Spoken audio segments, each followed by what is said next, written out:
In Yu-Gi-Oh!, the extra deck is where most of the boss monsters are located. And in this video, we're going to be looking at some of the best extra deck monsters that take extra deck monsters as materials to be summoned. And starting us off at number 10, we have Crystal Wing Synchro Dragon.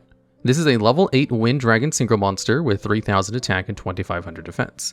And it has an effect that on a soft once per turn, it can negate and destroy a monster's effect and then gain attack equal to that monster's. In addition, if it battles a level 5 or higher monster, it gains attack to that monster's current attack until the end of that battle.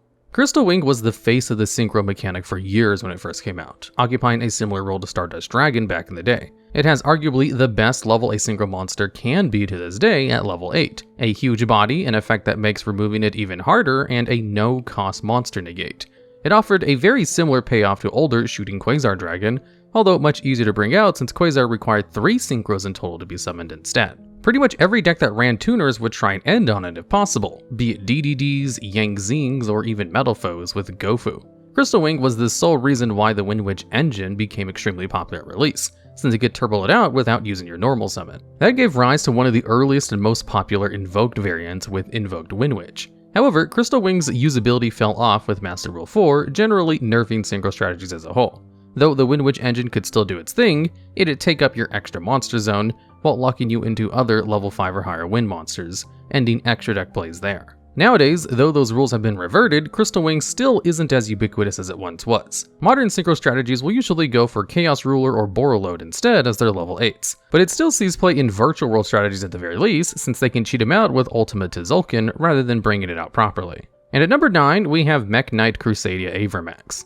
This is a Link 4 Cyberus monster with 3000 attack, and its materials are any 2+ special summon monsters from the extra deck, and if it's Link summoned, it's immune to targeting effects while it's on the field, and your opponent's monsters cannot attack any of your other monsters except for Avramax. Then, if this card battles a special summon monster, it can gain attack equal to that monster's attack during damage calculation only. At last, it also has a pretty good floating effect, where if this Link summon card is sent to the graveyard by your opponent through any way, you can shuffle a card in the field into the deck without targeting. Avramax is just an extremely sticky and annoying to remove monster. It doesn't have any disruption just by itself, but it protects all of your other negates from battle while on the field.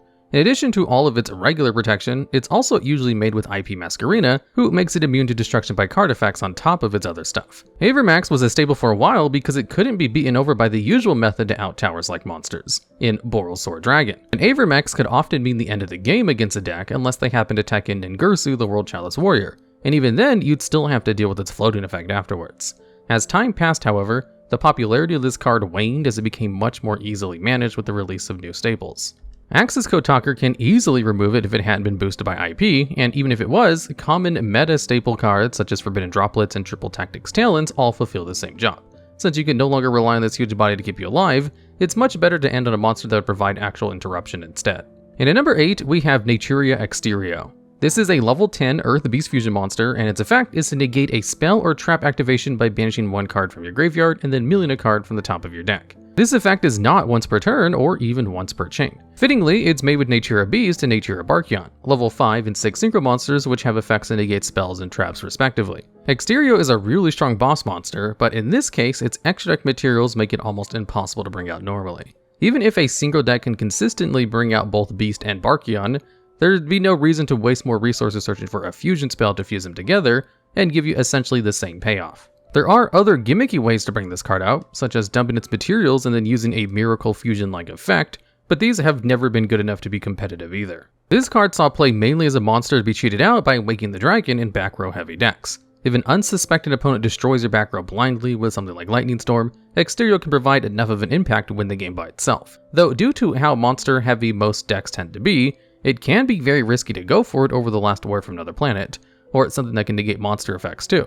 Still, it's very interesting to think that a supposed payout for synchro spam strategies only really ever saw play in back row decks, who'd often lock themselves out of special summoning at all during their turn, like True Draco. And at number 7, we have Gravity Controller. This monster is a Link 1 Dark Psychic with 1000 attack and can be made by using any non-Link monster in the extra monster zone, so any Synchro, Xyz, Fusion, or Pendulum special summon from the extra deck. And while it is in the extra monster zone, it cannot be destroyed by battle with the monster in the main monster zone. Also, if it battles a monster in the opposing extra monster zone, you can return both itself and the other monster to the hand at the start of the damage step. Funnily enough, this effect is an easy out to Avramax from a previous spot on this list without even triggering its floating effect. Still, this was absolutely not the reason why people ran this card. Gravity Controller was played almost exclusively due to its summoning materials, since it provided an easy way to send extra deck monsters from the field to the graveyard for free. This was most popular in Shadow decks at the time, since you can make Shadow Construct in the extra monster zone and then use it to dump Shadow spells or traps to the graveyard, and then link that construct into Gravity Controller to get that card to your hand through Construct's floating effect. It was also used in BA and Infernoid decks for similar reasons. Gravity Controller could even be used in pure Zodiac decks to send a heavily stacked Zodiac monster to the graveyard to make a Pot of Avarice live. This is the only card on this list that was ran solely due to its material being an extra deck monster, which usually makes monsters harder to bring out and not because of its own effect. And at number 6, we have Infinitrack Fortress Megaclops. This is a Link 3 with a massive 4000 attack and can be made with any 3 Xyz monsters. It's unaffected by non-Xyz monsters' effects and also can't be destroyed by battle unless it's against another Xyz monster. On a hard once per turn, Megaclops can revive an Xyz monster from your graveyard and then attach an opponent's card to it as a material, at the cost of having all battle damage your opponent takes this turn. Megaclops is a house of a boss monster who's held back by its really awkward summoning materials. Its effect is removal and board setup at the same time, and it's also a huge unaffected beater. This card was used mainly in Zodiac and Numeron strategies a couple years ago, since either decks could make this card using just one card. It was a legitimate win condition back then, since the only outs for this card outside of the mirror matches would be unsearchable cards such as Impermanence and Droplet. This also enabled the card as a popular Deadly Waking the Dragon target in heavy back row decks, since your opponent would be very likely to side out all these cards against you in games 2 and 3. Megaclops only really started falling out of favor with the release of Zeus. Not only did this give pretty much every deck the capability of making an Xyz an easy out, it also boosted Zodiac strategies to tier 1, and these decks couldn't possibly have an easier time outing Megaclops. Soon after, not only did Konami ban Trident, who was his easiest out but also a key part of the Zodiac combo that made Megaclops off of one card in the first place, they also released a better payoff for having multiple Xyz out in the next slot in this list. And at number 5, we have number F0 Utopic Draco Future. This is a light warrior that's technically a rank 0 monster, though its effects makes it so its original rank is always treated as 1. It can be made with 3 Xyz monsters with the same rank except number monsters. It's almost always summoned though through its alternative summoning condition, where it can also be Xyz summoned by ranking it up on top of number F0 Utopic Future. Since Utopic Future can be brought out with just 2 Xyz monsters instead, Draco Future is easier to summon than it seems at first. This monster is indestructible by battle and card effects, and once per turn it can detach material to negate the activation of a monster effect, and then, if that monster is on the field, take control of it. Draco Future replaced Megaclops' plays in Xyz decks pretty much as soon as it came out. It has an easier summoning condition and also a better payoff against most decks. It's a very good card to summon turn 1 since it can protect the rest of your combos against hand traps, while also giving you another interruption during your opponent's turn.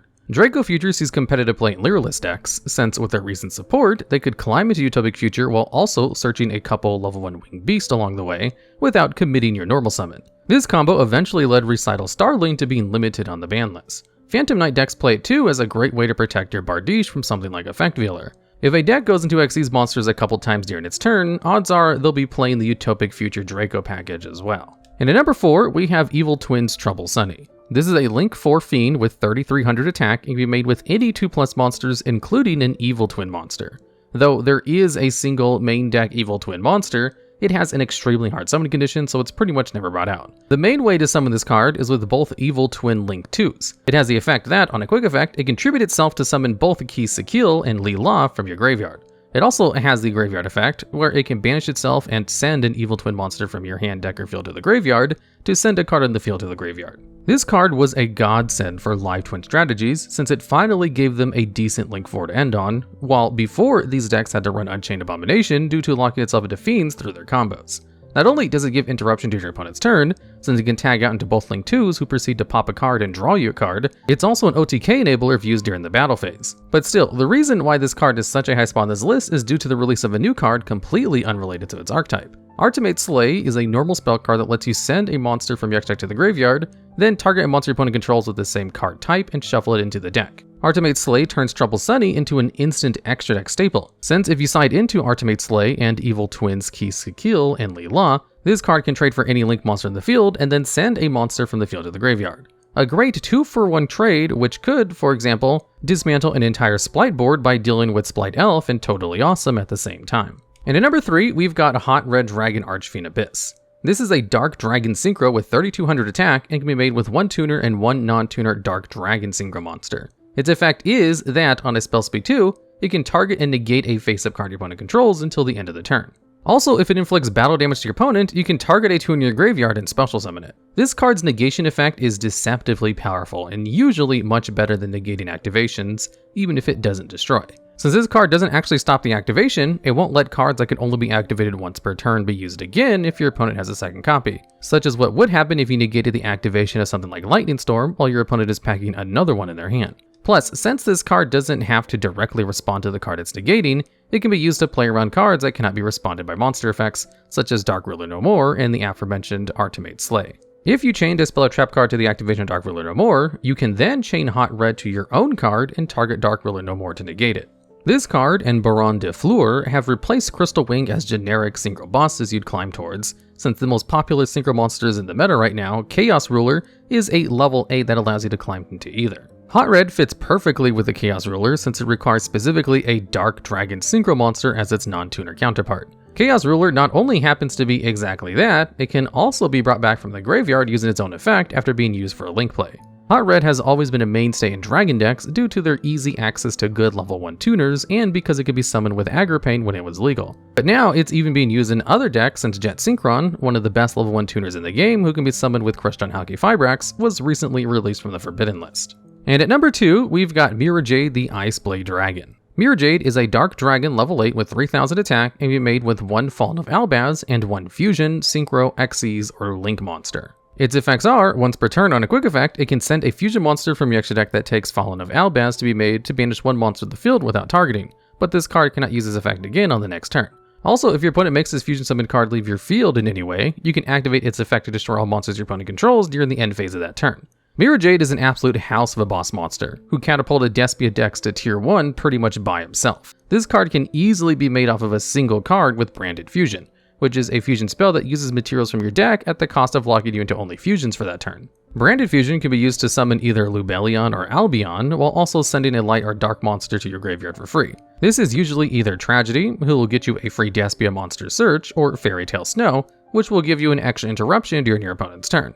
Then, both Lubellion and Albion have the effect to perform an additional fusion when they're fusion summoned, letting you use themselves plus the Albaz you got in your graveyard for a Mirrorjade. Not only is this card very easy to bring out in its deck, it also has one of the strongest removal effects ever printed in Yu-Gi-Oh!, a non-targeting banish.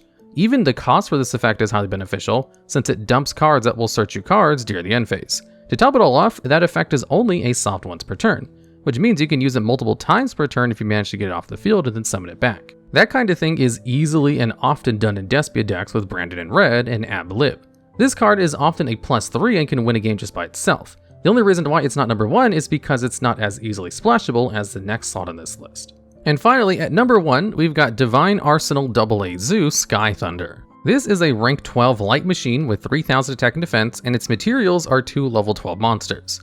The reason why it's so high in this list though, is because it's almost never summoned that way, since it has an alternative summon condition where it can rank up on top of any Xyz monster if an Xyz monster has battle this turn. It has the effects that once per turn, if another card you control is destroyed by your opponent, you can attach 1 card from your hand, deck, or extra deck to it as a material. This effect rarely comes up though. Zeus is used instead for its insane board clear effect, where it can detach 2 materials from itself to send all other cards from the field to the graveyard as a quick effect. This monster took the meta by storm as soon as it came out, providing something unlike any other card did before. A really strong field wipe effect for going second, but coming out of the extra deck instead of the sideboard. Zeus also happens to not even be once per chain, which means it can trade with a whole board of negates as long as you manage to stack enough materials underneath it, unlike its predecessor Evil Swarm Excited Knight. Suddenly, Zodiac monsters were now part of a tier 1 strategy due to their ability to easily make Zeus with 6 or more materials. Lots of random, rarely seen Xyz monsters that only had battle phase related effects, such as having battle protection, or were just easy to rank up to, started to see heavy play because of Zeus. There was now a real conundrum going first, between putting your monsters in defense position to play around Lightning Storm, or in attack position so that any random Xyz monster can't just attack into them and then go into Zeus in the main phase too. It made quick effect pops more appealing than negates a lot of the time, since it could more easily prevent a Zeus from coming down. This card changed deck building and how we play the game as a whole. You're almost guaranteed to see Zeus in any deck that happens to have 2 monsters of the same level in it. All of this is why Zeus is by far the best extra deck monster to be made with extra deck monsters as materials, even if it technically doesn't have to. Alright, and that's the list. If you know of any other extra deck cards with extra deck monsters as materials that we may have missed, or have ideas for future videos just like this one, please let us know down in the comments.